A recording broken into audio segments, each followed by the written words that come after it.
হলে যুদ্ধ হবে বাংলাদেশে।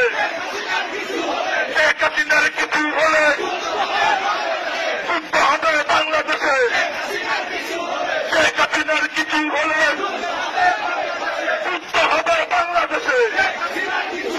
শেখ হাসিনার কিছু হলে যুদ্ধ হবে বাংলাদেশে। শেখ হাসিনার কিছু হলে যুদ্ধ হবে বাংলাদেশে।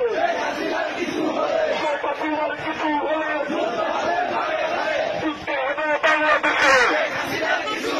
শেখ হাসিনার কিছু হলে যুদ্ধ হবে বাংলাদেশে। আমরা সবাই শহীদ হব, শেখ হাসিনাকে বাঁচায় আনবো। আমরা সবাই শহীদ হব, শেখ হাসিনাকে বাঁচায় আনবো। আমরা সবাই শহীদ হব, শেখ হাসিনাকে বাঁচায় আনবো। আমরা সবাই শহীদ হব,